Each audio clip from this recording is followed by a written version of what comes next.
Right. So this time we are going to be discussing uncle, auntie come. We are going to be describing uh shoes. Okay, different types of shoes based on their body parts. Okay. Now, um, how do I start now? We, you must have heard loafers before, but you say you never heard them before.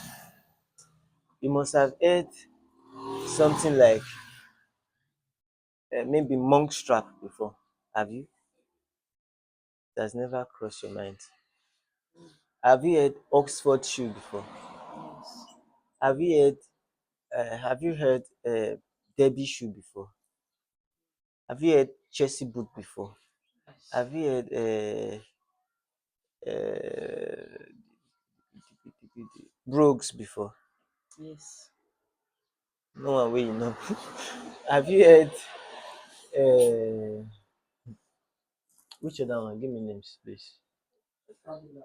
Have you heard Adelaide before? Yeah. Chuka boots. Okay, so there are lots of shoes, and I'm just going to unfold them uh, in the most easiest way that I can think of. Okay, so first of all, one thing you have to understand is shoes have different parts combination to form the kind of shoe they are. You see the way this shoe is, it has this part, it has this part to it. Nothing else at the back apart from this little small piece that you see here. All these things that you see here, you most likely not find any of them here. Okay, you see, the combination of those parts gives them the name that they answer to. Just like Shola Shobawale is Shola Shobawale because of she's Shola Shobawale. Is that okay? And you see this kind of shoe that has this is also different. So let's take them one after the other. Now, the outside part of a shoe is divided into two major components. Two major components. This is rather too complex. Let's use this. Okay. The first component is usually more like this last now. You can say, okay, this is the front part of the last, pointing towards the toe. This is the toe or the nose of the last.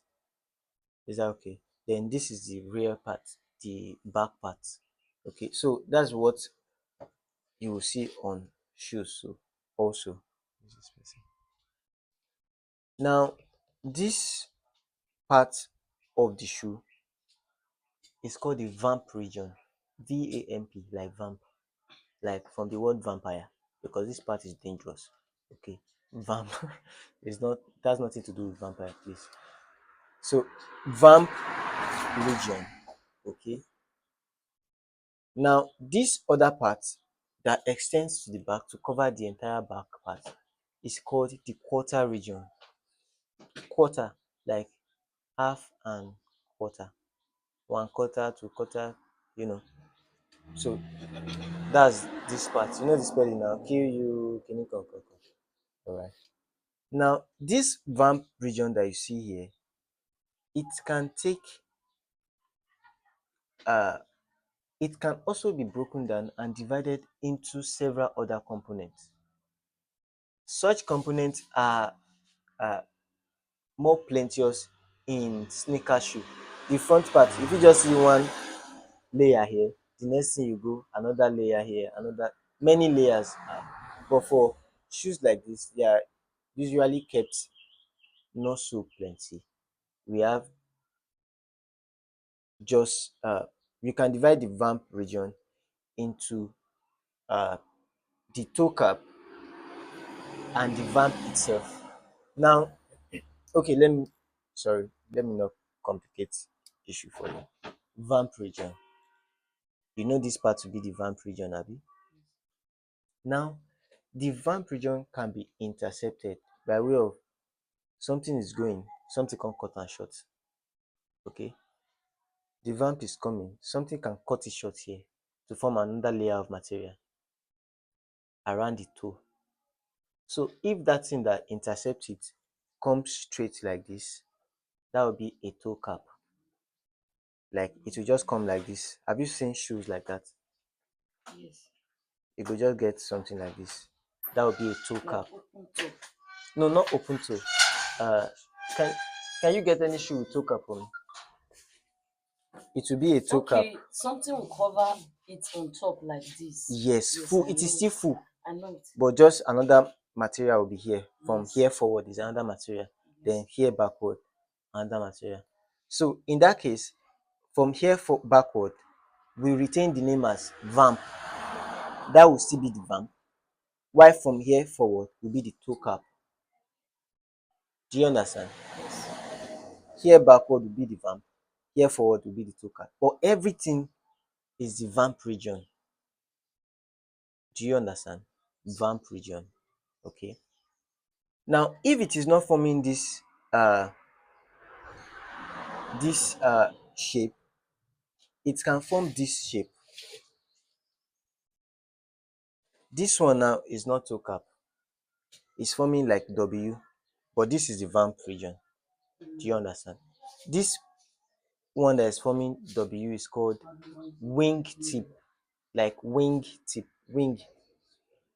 I don't know how they take do am, how they take name am wing, but let's say the feather of bird be like this, e be like this, then this one go come be the head of the bird. Do you I don't know how you take relate, but this is wing tip. Do you understand? Yes, that's the name, wing tip, and that's if you Google it, that's the name everywhere. If you travel to UK, that's the name. Sorry. If you want to call this shoe now, will you now say it's a wingtip shoe? That will add to the name. It will add to the name. We are not talking about name now. We are talking about uh, how you can permutate different pieces of shoes. I mean, different pieces of body parts. Okay. Now, one thing that you should know almost instantly is you see the way the vamp of this one is different from the way the vamp of this one is. You can see that the vamp of this one is extended upward to form this one. This tongue, let's call it tongue now, so that you understand. Yes. Okay, tongue. Now, but the vamp of this one stops here. This is where the material ends. You can see now so I saw this one join this body part, happy. The tongue is different. That's one that's one of the things that you be taking into consideration before you even give it any name. Okay? So that is one. And that is that about the vamp region. For most kind of shoes that you be having here, that's what it will look like. For this shoe will be very similar to this one because the vamp is just plain. The vamp is plain, but this shoe is more like this shoe. It's closer to this shoe than this because the vamp ends here. The vamp ends here. Do you understand what I'm saying? Vamp, end of vamp, vamp, end of vamp, vamp, continue to form tongue. 10 minutes already. Oh no, it's 9 minutes. So, so we okay. So that's one part, and we have just concluded the vamp part. So let's quickly go to the back part, which is the part I call what? What? Easy. Quarter part. Let me say it. So this is the quarter part. Let me push this aside. This is the quarter region. Now, the quarter region is every part that is not part of the vamp region, and they always extend to cover the entire back. Okay. Now, just the same way that this front part can be intercepted by another piece of material, the back part which is the quarter part. And meanwhile, the vamp part can, this is also the vamp part, okay? The quarter part can also be intercepted. That those kind of interceptions usually happens around here. It can take any form, any shape at all you want it to take, it will take. This is one of such interception. You understand? So when there's an interception like that, this part, that is the main part, retains the name as the quarter, just as this part retains the name as the vamp.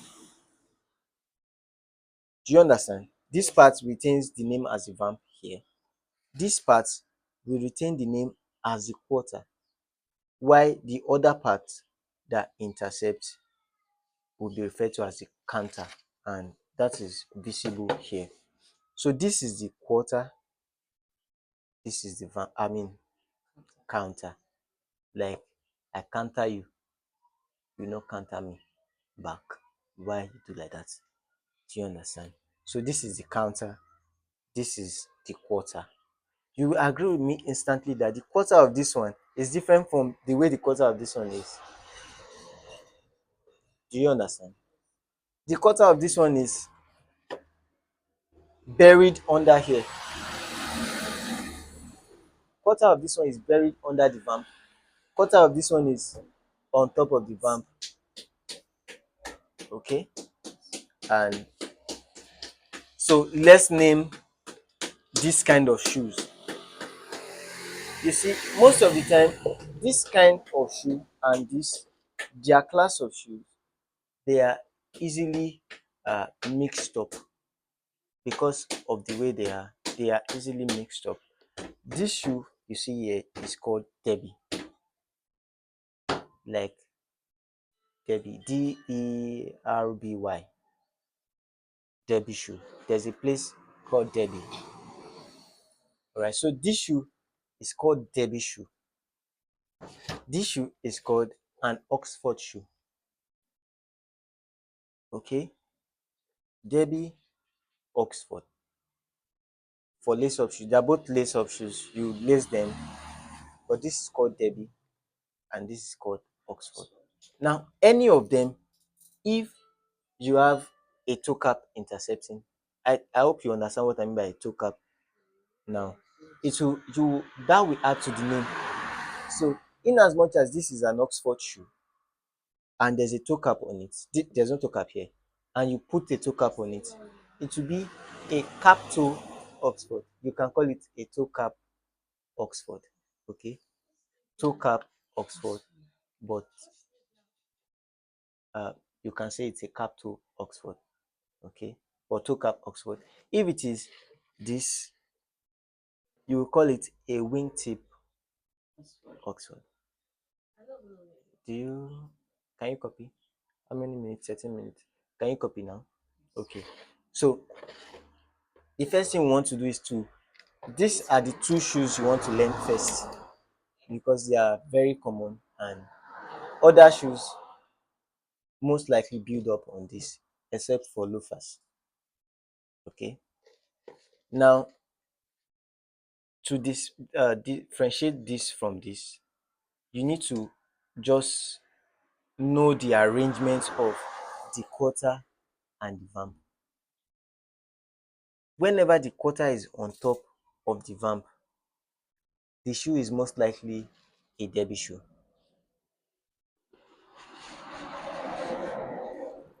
Please give me one of those boots.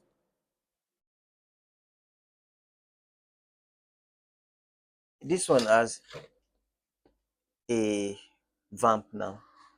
This one looks like the quarter, but it's just big up. It is on top. Abi, the vamp is on top. Which one is on top? Quarter is on top. Okay, good. So whenever you have that case, suspect derby. You know, where if you do chemistry, they will say, uh, if you are doing titration or chemical analysis, you say iron 2 present or confirmed. Shey you get? So suspect a Debbie shoe. Okay, so whenever you take a shoe and you see that now the vamp is on top of the quarter, it's not a Debbie shoe. You can minus that one out of it. Okay. Now, whenever you see the vamp, because the vamp is underneath the quarter, there's most likely that the vamp will just go up to form the tongue. Suspect Debbie shoes. So two parameters to check now. Vamp is on top.